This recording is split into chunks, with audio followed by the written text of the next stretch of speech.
Hello everyone, welcome to GS study point. मैं हूं प्रदीप कुमार और आज की क्लास में हम डिस्कस करेंगे what did liberal nationalism stand for. देखिए, इससे पहले हमने जो आइडिया ऑफ नेशन स्टेट है या फ्रेंच रेवोल्यूशन का कंसेप्ट है नेशनलिज्म इन यूरोप को हम डिस्कस कर चुके हैं।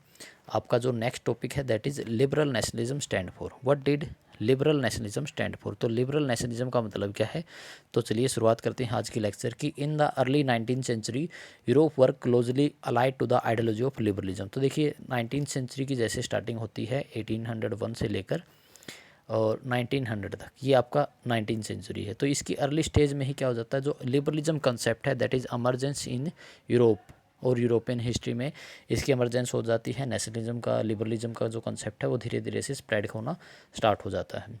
सो the term liberalism drive from the Latin root liber, it means free. तो देखिए लिबरलिज्म का मतलब क्या होता है। लिबरलिज्म वर्ड जो है ये लैटिन वर्ड लिबर से बना है। लिबर का मतलब होता है फ्री, बिकम फ्री, ठीक है। तो इसका मतलब क्या हो गया, freedom.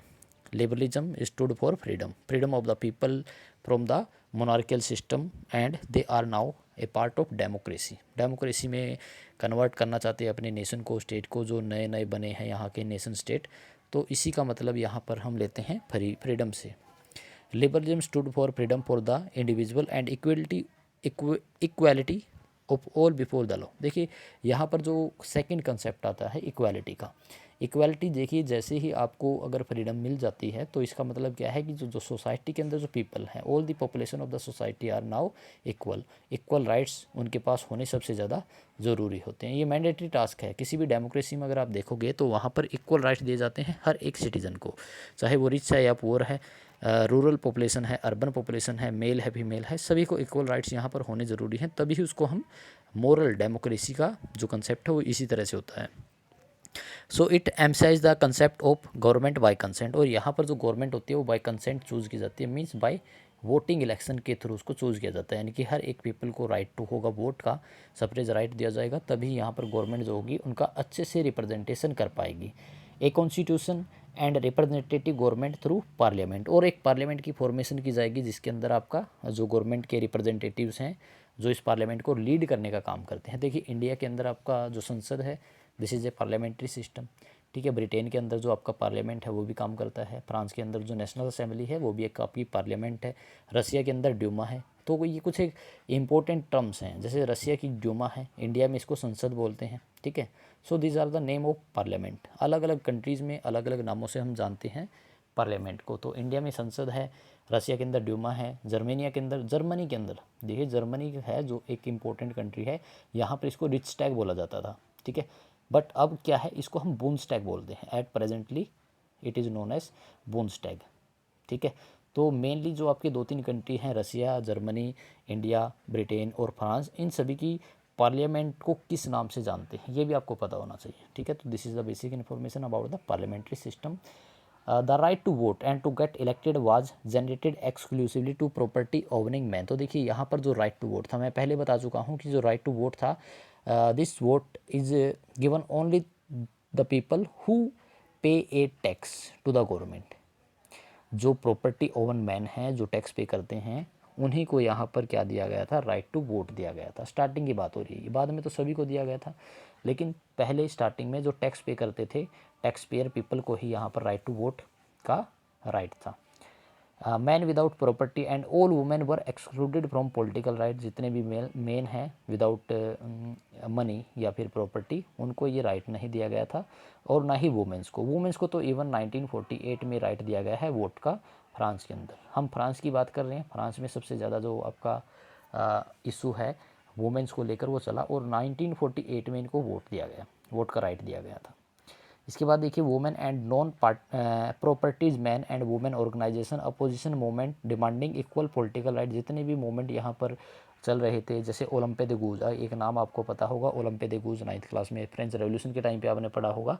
She was a female leader of this women. तो देखिए अपोजिंग पार्टी जो हैं या जो अपने राइट्स को लेकर डिमांड कर रहे हैं, इक्वल राइट्स, पॉलिटिकल राइट्स यहाँ पर इनके द्वारा डिमांड की गई थी। तो ये इनको नहीं मिला था, इसलिए इन्होंने इसमें पार्टिसिपेट किया कि ताकि इनको भी इक्वल राइट दिया जा सके। और जो वुमेन होता है, वुमेन डे जो मनाया जाता है आपका 8 मार्च को, वो इसी जो ओलंपे दे गूज है उसके नाम पर ही मनाया जाता है। फ्रांस की जो लेडी थी जिसने वुमेंस के लिए काफ़ी ज़्यादा इंपॉर्टेंट वर्क किया था, उसी के नाम पर वुमेन डे को सेलिब्रेट किया जाता है एवरी ईयर।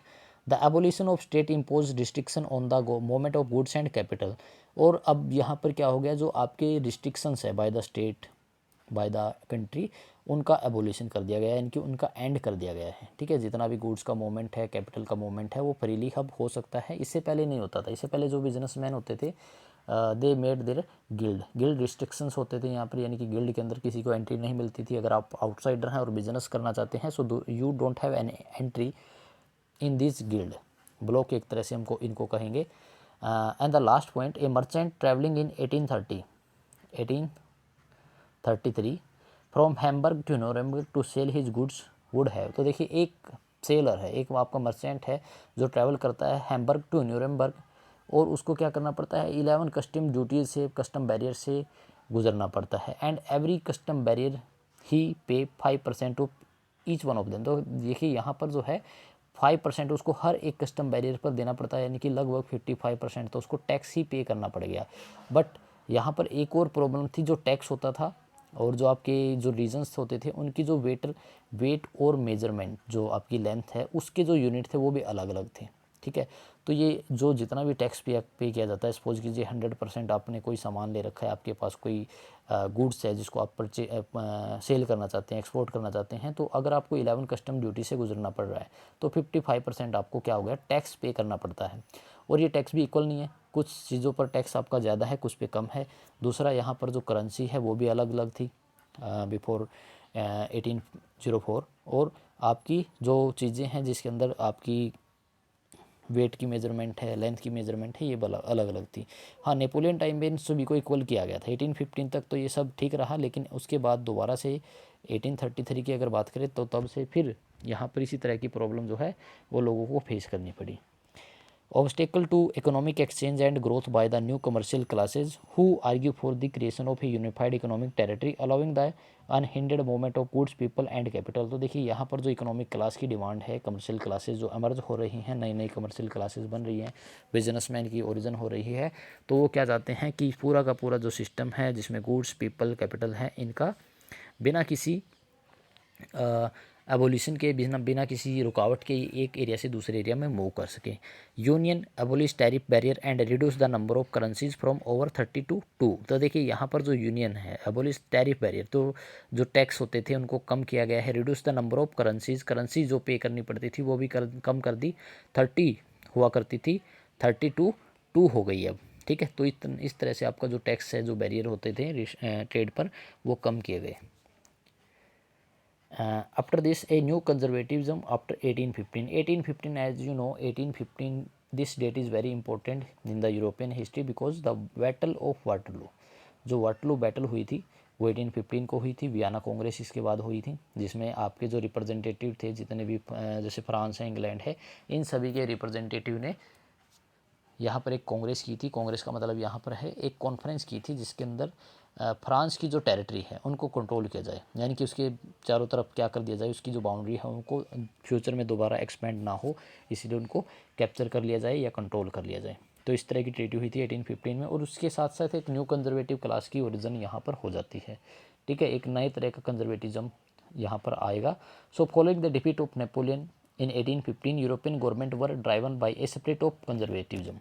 अब जो गवर्नमेंट है यहाँ की, वो कंजर्वेटिज्म के थ्रू, उनकी जो स्पिरिट है या उनकी जो एक तरह से बदला है कंजर्वेटिज्म के थ्रू, वो लेना चाहते हैं यहाँ की सरकार से।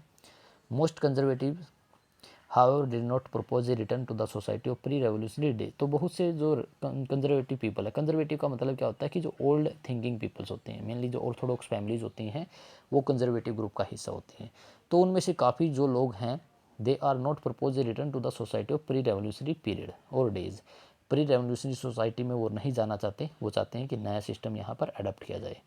That modernisation could in fact strengthen the traditional institution like the monarchy. जिससे क्या है, जो आपकी ये जो मॉडर्न इंस्टीट्यूशंस बनाए जा रहे हैं, ये मोनार्की को और भी ज़्यादा स्ट्रॉन्ग करेंगे। ए मॉडर्न आर्मी, देखिए अगर आपके पास एक मॉडर्न आर्मी होगी तो आपका जो रूल होगा वो अच्छे से मैनेज हो पाएगा। ठीक है, तो इसलिए यहाँ पर जो कंजर्वेटिव पीपल्स हैं, they are not believe in the past. अब वो क्या चाहते हैं, एक नए सिस्टम को यहाँ पर अडॉप्ट करना चाहते हैं जिसके अंदर आर्मी हो, एफिशिएंट ब्यूरोक्रेसी यहाँ पर होना चाहिए, नौकरशाही, एक तरह से डायनामिक इकोनॉमी हो, and evolution of the feudalism. Feudalism जो सामंत होते थे, जो बहुत सारा जो पैसा था वो लैंडलॉर्ड जो थे अपने पास रख ले लेते थे, उस सभी को भी हटा दिया जाए। सर्फडम जो है आपका दास सिस्टम जो है उसको हटाया जाए। Could strengthen the autocratic monarch in of Europe. तो इन सभी चीज़ों से क्या होगा, जो आपका मोनार्क है वो ज़्यादा पावरफुल हो जाएगा यूरोप के अंदर। In 1815 representative of the European power Britain, Russia, Persia, Austria who had collectively defeated Napoleon met at Vienna.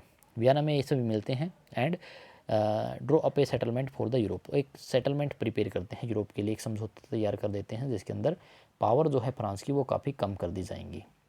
So next point, the bourbon density. Bourbon density जो आपकी फ्रांस में काफ़ी लंबे टाइम तक रूल करती है और 1789 में जिसका जो लुई 16 है उसको हटा दिया जाता है। उसके बाद दोबारा से जो Bourbon dynasty they are come in the power, दोबारा से वो पावर में आ जाते हैं। डेस्पोटिक जो सिस्टम होता था फ्रेंच रेवोल्यूशन के बाद उसको रिस्टोर किया गया है पावर को।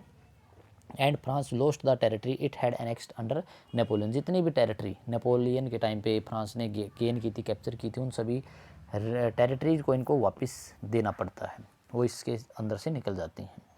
German confederation of 39 state that had been set up by the Napoleon was untouch. तो देखिए यहाँ पर जो नेपोलियन है वो 39 स्टेट का एक कॉन्फेडरेशन बना देता है, यानी कि ये जो 39 स्टेट्स हैं ये नेपोलियन के अंडर में होते थे, ठीक है, बट इनको यहाँ पर टच नहीं किया जाता, ये एज इट इज़ रखे जाते हैं, इनके अंदर किसी तरह का चेंजेस जो वियना ट्रीटी के जो मेंबर है वो नहीं करते।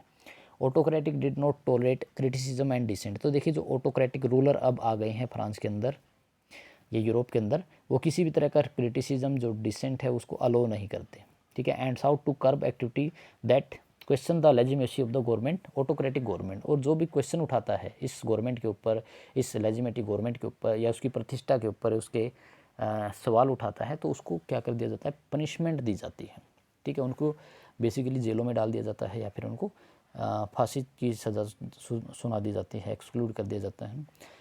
तो इसके टाइम पे ही देखिए आपका रेवोल्यूशनरीज का एमरजेंस होता है। During the year of following 1815 the fear of repression drove many liberal nationalist underground. तो धीरे धीरे से अंडरग्राउंड यहाँ पर जो फियर था इन कंजर्वेटिव वगैरह का उन लोगों को हो रहा था, तो धीरे धीरे तो उन्होंने दोबारा से अपने आर्मी को तब प्रिपेयर करना स्टार्ट कर दिया। Revolutionary at this time meant a commitment to oppose monarchial form and to fight for liberty and freedom. अब ये जो रेवोल्यूशनरीज हैं बेसिकली ये अगेंस्ट हैं मोनार्कियल सिस्टम के, अपोज करना चाहते हैं, इसको दबाना चाहते हैं मोनार्की को, और यहाँ पर लिबर्टी और फ्रीडम को लेकर आना चाहते हैं। तो इन्हीं में से एक जो इम्पोर्टेंट नेम आपका यहाँ पर देखने को मिलेगा आपको, Giuseppe Mazzini, who was born in Geneva 1807 में इसका जन्म होता है। And a become member of secret society of Carbonari. एक कार्बनरी का एक सीक्रेट सोसाइटी का एक मेंबर हुआ करता था। बाद में यही जो जूसेप्पे मैज़िनी है, he make 2 secret society, Young Europe and Young Italy in Bern and Versailles पे, ये इनकी फॉर्मेशन करता है। He was sent into exile in 1831 for attempting a revolution in Liguria. तो क्योंकि उसने लिग्वारिया में एक रेवोल्यूशन में पार्टिसिपेट किया था, so that's why he was put into jail, jail में उसको डाल दिया गया था। Mazzini believe that God had intended nation to the natural unit of mankind. तो उसका बिलीव है कि जो गॉड है, God gave the right to people, जो आपके राइट दिए जाते हैं वो गॉड ने दिए हैं सभी को राइट, ठीक है। और इन राइट का यूज़ वो कैसे करेंगे, जब वो अपने नेशन स्टेट की फॉर्मेशन करेंगे। तो ये एक आपकी नेचुरल फिनोमेना इसको मानता है कि जो ये नेचुरल यूनिट है मैनकाइंड की, कि उसके पास एक नेशन स्टेट होना चाहिए। Secret society were setup in Germany, France, Switzerland and Poland. हर एक रीजन में यहाँ पर सीक्रेट सोसाइटी की फॉर्मेशन स्टार्ट हो जाती है। मैटरनिक जो आपका ऑस्ट्रिया का जो चांसलर है मैटरनिक ड्यूट, describe him the most dangerous enemy of the our social order. इसको सबसे बड़ा दुश्मन मानता है कि जो सोशल ऑर्डर है, जो सिस्टम चल रहा है, मोनार्कियल सिस्टम चल रहा है, उसका सबसे बड़ा एनिमी माना गया है किसको, जूसेप्पे मैज़िनी को। So Metternich describe who is the most dangerous enemy of our social order, so Giuseppe Mazzini, ठीक है, ये इसके ऊपर सही बैठता है। एक लाइन यहाँ पर नहीं ऐड की गई है।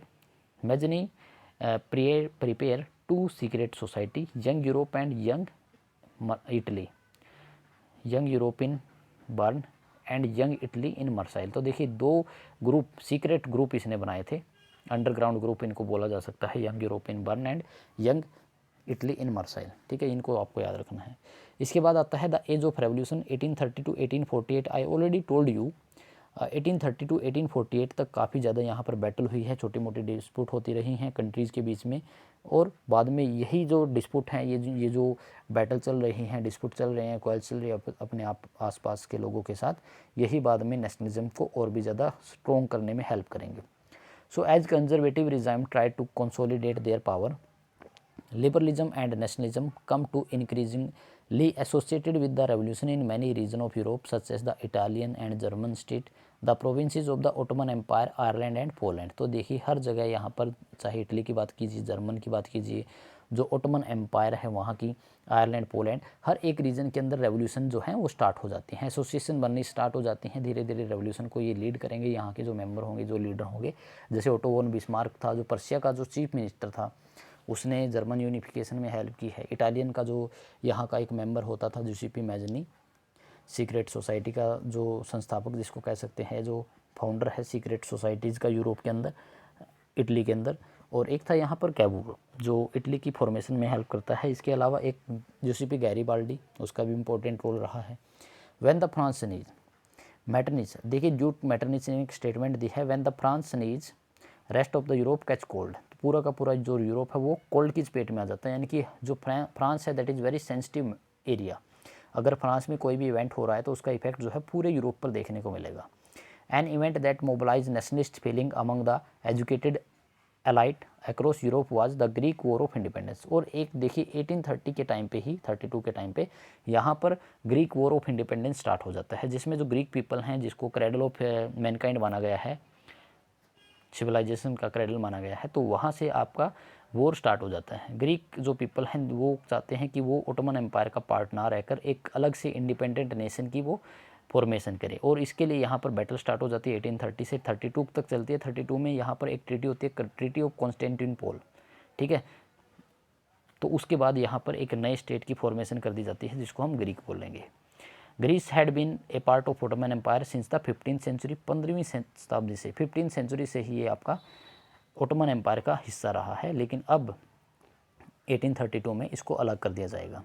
Greek living in exile and also from many waste European who had sympathy for ancient Greek culture. तो देखिए बहुत से लोगों को इस ग्रीक कल्चर के साथ सिम्पथी थी, उनके जो फीलिंग्स थे, उनके जो इमोशंस थे, वो ग्रीक लोगों के साथ थे कि ग्रीक जो है वो इंडिपेंडेंट के लिए लड़ रहा है, तो यहाँ की जो पॉपुलेशन है उनको इंडिपेंडेंस मिलनी चाहिए, फ्रीडम मिलनी चाहिए, अलग से नेशन की, स्टेट की फॉर्मेशन वो कर सकें। यहाँ के जो पोइट होते थे, जो आर्टिस्ट होते थे, उन सभी को यहाँ पर लोगों ने सपोर्ट करना स्टार्ट कर दिया है, या उनके पोइट्री के थ्रू भी बहुत से लोगों ने इन लोगों को सपोर्ट किया है, चाहे वो आपकी जर्मनी की हो, चाहे यूरोप के किसी भी रीजन के हो। So the development of nationalism did not come about only through war and territorial expansion. तो देखिए अब जो है नेक्स्ट पार्ट आपका romantic imagination and national feeling. Romantic imagination समझिए पहले क्या होता है, जितने भी पोइट होते हैं, पोइट हैं, आर्टिस्ट हैं, ये आपके डायरेक्ट पार्टिसिपेट नहीं करते किसी भी वॉर के अंदर, किसी भी रेवोल्यूशन के अंदर, बट इनकी जो पोइट्री है, इनके जो फिगर हैं, वो सभी यहाँ पर एक तरह से पोइट्री की तरह यूज़ किए जाते हैं, एलेगरी की तरह यूज़ करते हैं, ताकि लोगों की फीलिंग को डेवलप किया जा सके। तो इसी तरह का एक इमेजिनेशन जो है, रोमांटिक इमेजिनेशन और नेशनल फीलिंग की एमरजेंस यहाँ पर देखने को मिलेगी। Culture play an important role in creating the idea of nation. Art and poetry, stories, music help express the shape nationalist feeling. जो नेशनलिस्ट फीलिंग है उन सभी को शेप करने में, उसको डेवलप करने में जो कल्चर है वो काफ़ी ज़्यादा इंपॉर्टेंट रोल प्ले करता है, जिसके अंदर आर्ट है, पोइट्री, स्टोरीज, म्यूजिक वगैरह जो हैं ये सभी आते हैं। Let us look at romanticism, a cultural movement which sought to develop particular form of nationalist sentiment. तो देखिए जो आपका रोमांटिसिज्म है, इसका मतलब क्या है कि ये एक कल्चरल मूवमेंट है which sought to develop a particular form of nationalist sentiment. National sentiment को डेवलप करने की एक पर्टिकुलर फॉर्म है जिसको रोमांटिक इमेजिनेशन कहा गया है, और ये कल्चरल मूवमेंट था एक तरह का आपका, जिसके अंदर जो आर्ट है, पोइट हैं, ये आर्टिस्ट वगैरह हैं, ये काफ़ी ज़्यादा इंपॉर्टेंट रोल प्ले कर रहे हैं। Romantic artists and poets generally criticize the glorification of the reason and science and focus instead on emotion, institutions and mystical feeling। तो देखिए ये साइंस और रीजन में बिलीव नहीं करते जो आपके पोइट वगैरह हैं, रोमांटिक आर्टिस्ट हैं, बट ये इमोशंस, लोगों के जो इमोशंस हैं, इंस्टीट्यूशंस हैं, मिस्टिकल फीलिंग्स हैं, इन सभी में ज़्यादा बिलीव करते हैं। ठीक है, तो एक तरह से इस तरह की स्टोरीज़ वगैरह यहाँ पर बनाई जाती हैं, इस तरह की फोक सॉन्ग, म्यूज़िक वगैरह का यूज़ किया जाता है ताकि लोगों की जो फीलिंग है नेशन के प्रति उसको डेवलप किया जा सके। Other romantics were through folk song, folk poetry, folk dance that are the true spirit of the nation. तो इन सभी को भी ट्रू स्पिरिट माना गया है नेशन बिल्डिंग में, नेशनलिज्म की स्टार्टिंग के लिए ये जो चीज़ें हैं ये भी इंपॉर्टेंट रोल प्ले करती हैं।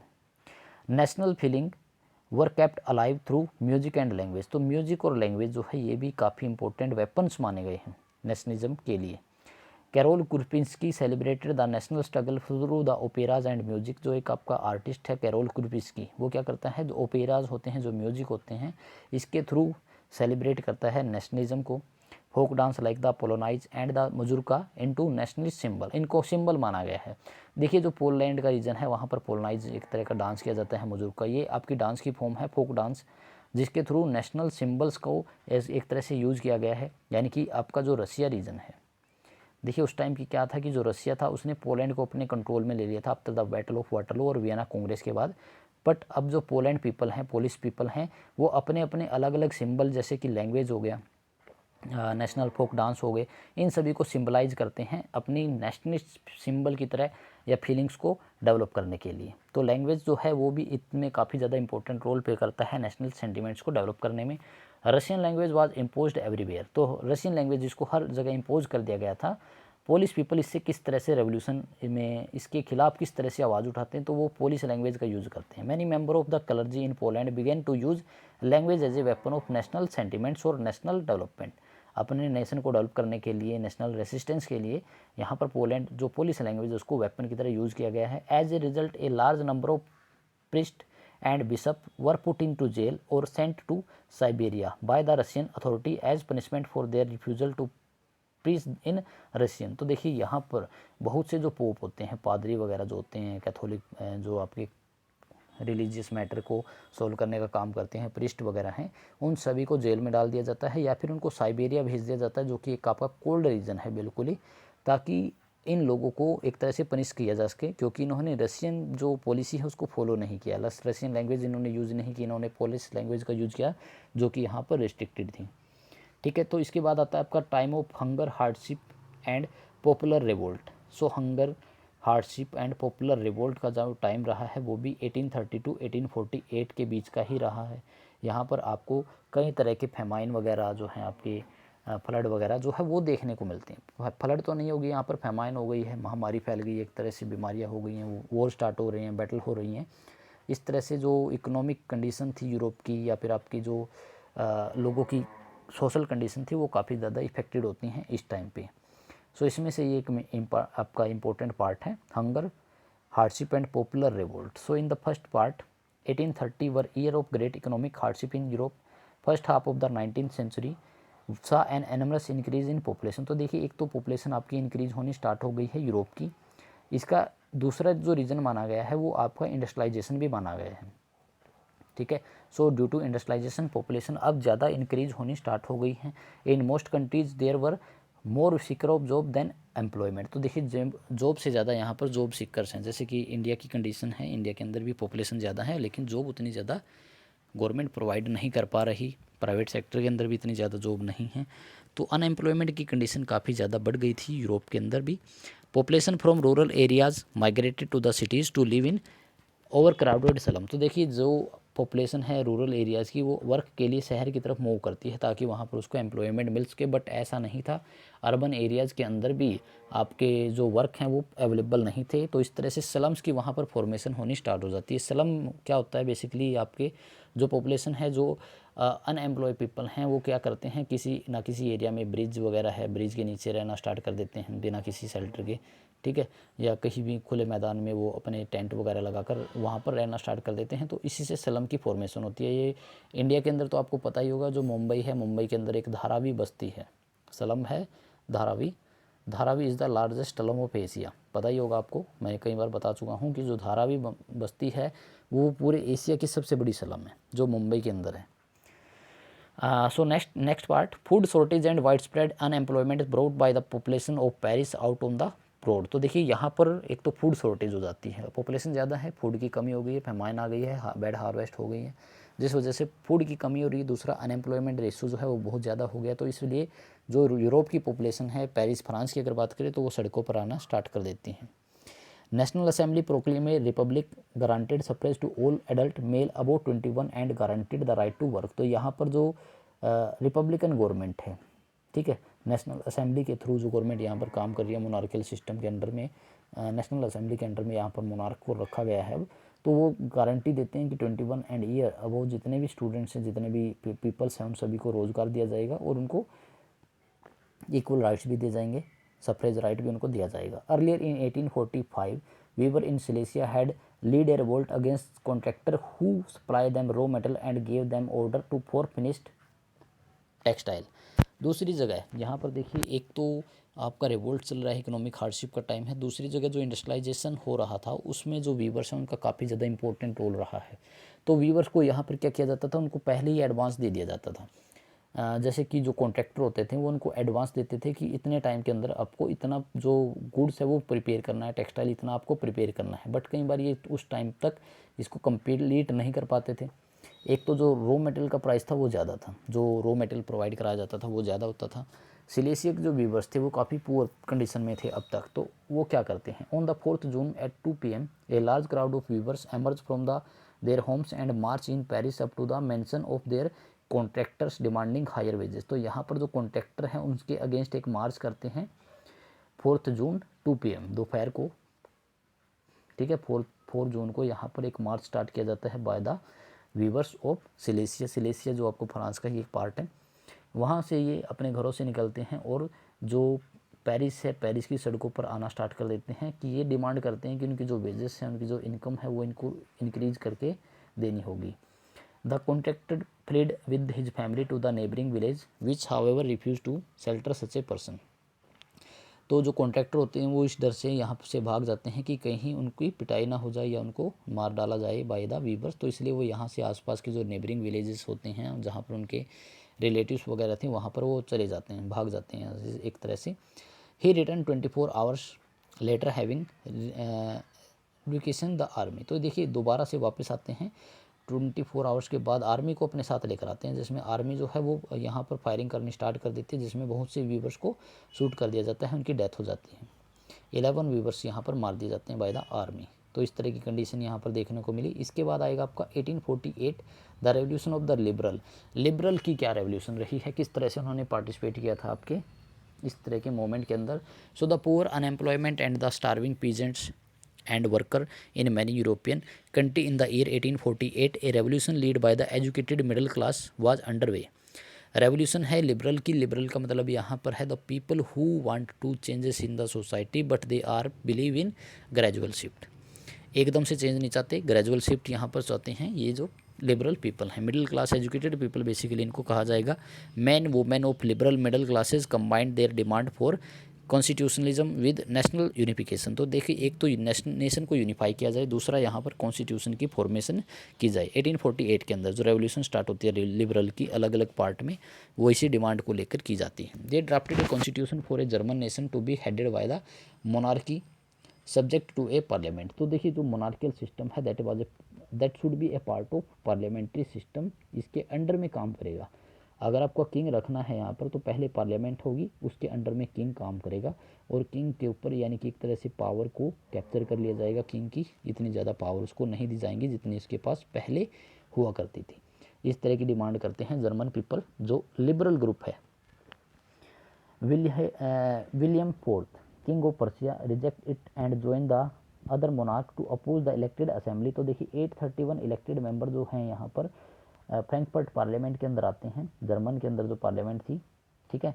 बट यहाँ पर जो विलियम फोर्थ है उसको एक तरह से ऑफर दिया जाता है कि आप आइए यहाँ का राजा बनिए जर्मन स्टेट्स का, बट वो इस ऑफर को मना कर देता है और वो पार्लियामेंट के अंडर में काम करने से भी मना कर देता है। वो इस ऑफर को रिजेक्ट कर देता है और बाकी के जो मोनार्क है उनको वो ज्वाइन कर लेता है। वो चाहते हैं कि इस असेंबली को अपोज कर दिया जाए, बाद में इसको हटाया भी जाएगा, इस असेंबली को ख़त्म कर दिया जाएगा।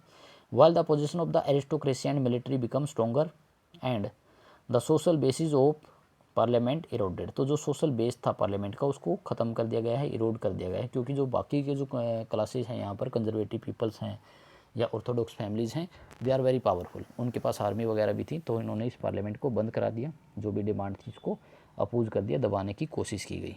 The issue of extending political right to women was a controversial one with the liberal movement. तो यहाँ पर जो वुमेन्स का जो रोल था वो इतना ज़्यादा इम्पोर्टेंस वुमेन को नहीं दी गई थी इन मोमेंट्स के अंदर भी। वो एक तरह से आपके सिर्फ पैसिव विजिटर यहाँ पर एज ए अपना रोल पे कर सकते थे, सिर्फ पैसिव विजिटर की तरह यहाँ पर विजिटर गैलरी में वो खड़े रहे जब तक फ्रैंकफर्ट पार्लियामेंट चली, जिसमें 831 इलेक्टेड रिप्रेजेंटेटिव आए थे जर्मन स्टेट्स के। इनका कोई भी डायरेक्ट इसमें रोल नहीं था। ये वुमेन जो हैं इनको इसमें इग्नोर किया गया, इनको राइट नहीं दिए गए, पॉलिटिकल राइट जो दिए जाने चाहिए थे वो नहीं दिए गए हैं। Women had formed their own political association, founded newspaper and taken part in political meeting and demonstration. तो वुमेन क्या करती हैं, वो मिलकर न्यूज़पेपर निकालना स्टार्ट कर देती है और मीटिंग डेमोन्स्ट्रेशन करना स्टार्ट कर देती हैं ताकि उनको भी पॉलिटिकल राइट जो है प्रोवाइड कराई जाए।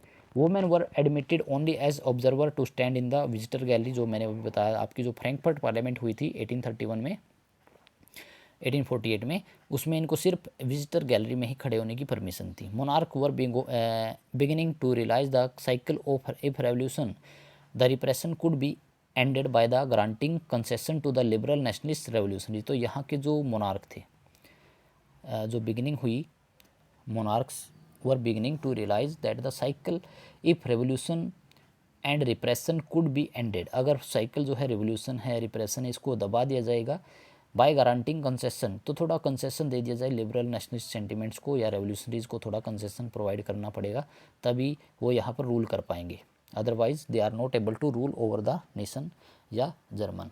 Making of German and Italy, तो देखिए अब हम डिस्कस करेंगे किस तरह से जर्मन और इटली की यूनिफिकेशन की जाएगी। सो जर्मन यूनिफिकेशन के लिए जो आर्किटेक्ट है यहाँ का उसको बोला जाएगा Otto von Bismarck.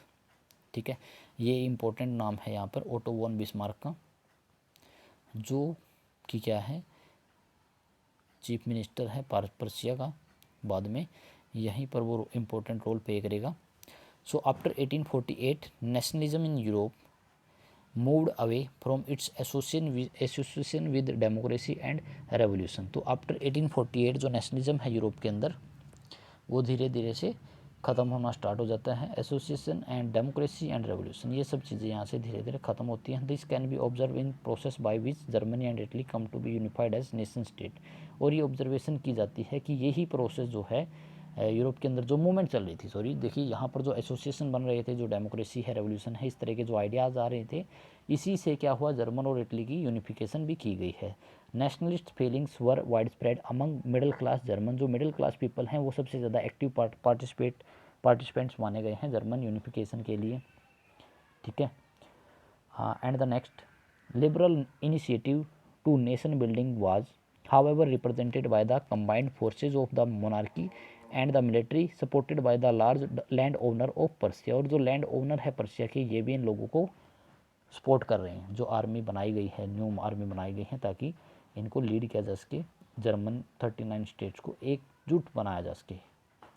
Persia took on the leadership of the movement, Persia ने इस लीडरशिप को यहाँ पर इम्पोर्टेंट रोल पे किया है, इस लीडरशिप में मूवमेंट को लीड करने के लिए। 3 Wars overseen years over 7 years है यहाँ पर आएगा with the Austria, Denmark and France ended in Persian victory and completed the process of unification. तो देखिए यहाँ पर 3 वॉर्स होते हैं, एक सीरीज़ होती है वॉर की, 7 साल तक ये वॉर चलते रहते हैं, जिसमें ऑस्ट्रिया, डेनमार्क है, फ्रांस है, इन सभी का एंड हो जाता है और जो पर्सिया है वो विक्ट्री कर लेता है।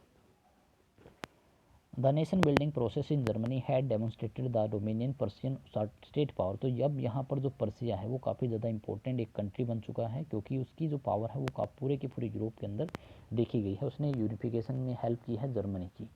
The new state placed a strong emphasis on the modernising the currency. देखिए करेंसी को मॉडर्नाइज किया गया है after the revolution. Banking system, legal and judicial system in Germany were introduce. तो इन सभी सिस्टम को इंट्रोड्यूस किया गया है जर्मनी के अंदर 1871 में। यहाँ पर क्या हो गया है, अब जर्मन यूनिफिकेशन कंप्लीट हुआ। ठीक है, इसके बाद आता है आपका Italy unification. Like Germany, Italy too had a long history of political fragmentation. Italy was a part system of 7 state. देखिए 7 स्टेट से मिलकर बना है, unification of 7 state is known as Italy. So Italy के अंदर सार्डिनिया, पीडमोंट, जैसे Sardinia हो गया, पीडमोंट हो गया, पीडमोंट, सिसिली, 2 सिसिली रीजन हो गए, रोम हो गया, ठीक है। तो इन सभी से मिलकर इटली की फॉर्मेशन हुई है। इस तरह के 7 स्टेट यहाँ पर थे, सार्डिनिया, पिडमोंट, नेपल्स, सिसिलीज और रोम वगैरह। ठीक है। तो Italian were scattered over several dynasties such state as well as the multinational Habsburg empire. और हैब्सबर्ग एम्पायर जो नॉर्दर्न पार्ट था that was control by Habsburg empire, उसने इसको कंट्रोल कर रखा था। Italy was divided in 7 states. Italian language had not acquired one common form and still had many regional and local variation. तो जो regional languages थी वो भी यहाँ पर काफ़ी ज़्यादा बोली जाती थी। जो इटालियन लैंग्वेज है वो प्रॉपर यूज़ नहीं की जाती थी। Giuseppe Mazzini had sought to put together a coherent program for united Italian republic. तो यहाँ पर मैजनी अपना प्रोग्राम सेट करता है young Italy for the dissemination of his goals. उसका जो प्रोग्राम है वो एक तरह से सीक्रेट सोसाइटी की फॉर्मेशन करता है जिसमें यंग इटली और यंग यूरोप है। यंग इटली की फॉर्मेशन इटली को यूनिफाई करने के लिए किया गया था। The failure of revolutionary uprising both in 1831 and 1848 meant that the mental now fall on Sardinia Piedmont under its ruler king Victor Emmanuel second to unify the Italian state through war। तो यहाँ पर जो Victor Emmanuel second है वो war के through इन सभी state को इसके अंदर ऐड कर लेगा। जो प्रिंसली स्टेट है सार्डिनिया और पिडमॉन्ट, वहाँ का वो रूलर है एक तरह से। Italy offered them the possibility of economic development and political dominance. Italy was neither a revolutionary nor a Democrat. तो देखिए जो इटली है, इटली यहाँ पर ये नाम जो दिया गया है यहाँ पर आएगा Cavour. Cavour was neither a revolutionary nor a democrat. वो ना तो एक डेमोक्रेट है और ना ही रेवोल्यूशनरी है, बट फिर भी वो यहाँ पर इंपॉर्टेंट रोल प्ले करता है। तो यहाँ पर आपको कैबूर लिखना है इटली की जगह। Italian population among whom rates of illiteracy were high. तो देखिए यहाँ पर रेट जो है इलिटरेसी के वो काफ़ी ज़्यादा हाई है। Remain blissfully unaware of the liberal nationalist ideology. ये लिबरल नेशनलिस्ट आइडियोलॉजी से काफ़ी ज़्यादा एक तरह से प्रभावित नहीं थे, ना ही इनके बारे में इनको कोई नॉलेज थी कि ये सब क्या हो रहा है। ठीक है। तो बट बाद में फिर क्या होता है यहाँ पर जो एक वैसे मैं स्टोरी बता देता हूँ। यहाँ पर जो विक्टर इमैनुअल सेकेंड है, विक्टर इमैनुअल सेकेंड, गैरिबाल्डी और कैवोर, ये सभी क्या करते हैं इटली की फॉर्मेशन में हेल्प करते हैं। सबसे पहले विक्टर इमैनुअल सेकेंड, सबसे पहले जो आपका सार्डिनिया पिडमोंट का प्रिंसली स्टेट का जो किंग है वो रोम को अपने कंट्रोल में करता है। फिर इसके बाद सिसिली हो गया, नेपल्स हो गया, उनको अपने कंट्रोल में लेना स्टार्ट कर देता है। तो धीरे धीरे से बाकी के जो 7 स्टेट्स थे, 5 स्टेट्स थे, उनको भी अपने कंट्रोल में ले लेता है, जिससे इटली की फॉर्मेशन कंप्लीट हो जाती है। 1860 में ये प्रोसेस कंप्लीट होती है। 1861 में जो आपका इटली है वो एक नए स्टेट की फॉर्म में बन जाता है, एक नए कंट्री की फॉर्म में उसकी इमरजेंस हो जाती है। इस तरह से इटली की यूनिफिकेशन की गई है। इसके बाद यहाँ पर जो एक इम्पोर्टेंट कंसेप्ट है the strange case of Britain. Britain की फॉर्मेशन किस तरह से हुई। So the model of the nation और the nation state some scholar have argue is Great Britain. तो देखिए यहाँ पर जो मॉडल दिया गया है नेशन स्टेट का, सबसे फर्स्ट जो मॉडल है वो है Britain.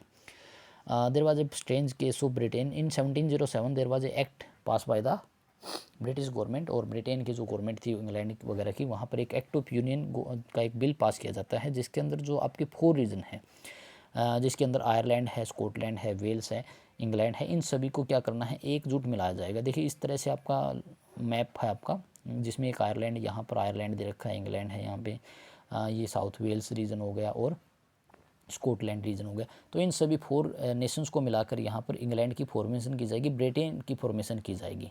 It was the result of long drawn out process. There was no British nation prior to the 18th century. कोई भी ब्रिटिश नेशन नहीं था यहाँ पर, बाद में इसकी फॉर्मेशन होती है। United Kingdom of Great Britain meant the England was able to impose its influence on Scotland. तो देखिए इंग्लैंड जो है, इंग्लैंड की जो पॉपुलेशन थी वो ज़्यादा थी। इंग्लिश पीपल जो थे, English speaking people, they are more in number as compare to Scottish. जो स्कॉट होते थे वो कम थे संख्या में। तो स्कॉटलैंड को अपने कंट्रोल में ले लेते हैं, स्कॉटलैंड रीजन के ऊपर उनका जो इन्फ्लुएंस है वो ज़्यादा हो जाता है। The British parliamentary was henceforth domination और बाय इट्स इंग्लिश मेंबर। जो पार्लियामेंट थी उसके अंदर भी इंग्लिश मेंबर की क्वांटिटी ज़्यादा थी। Ireland was forcefully incorporated into United Kingdom in 1801। 1801 में जो यूनाइटेड किंगडम है उसको फोर्सफुली इसमें ऐड कर लिया जाता है, यानी कि काफ़ी लेट उसको इसमें ऐड किया जाता है। British flag, the national anthem, English language were actively promoted and the older nation survived only as subordinate partner on this union। तो देखिए जो बाकी के जो स्टेट थे उन सभी को इसमें फोर्सफुली मिलना ही पड़ता है, क्योंकि बाद में इंग्लिश डोमिनेशन यहाँ सबसे ज़्यादा था। जो पार्लियामेंट्री सिस्टम था यहाँ का, उसमें इंग्लिश डोमिनेशन, पॉपुलेशन का जो डोमिनेशन है वो ज़्यादा है। इसके अलावा यहाँ पर जो एक नेशनल एंथम बनाया जाता है, ठीक है, गॉड ग्रेस, इस तरह का कुछ नेशनल एंथम है यहाँ का। साथ के साथ यहाँ का जो नेशनल जैक,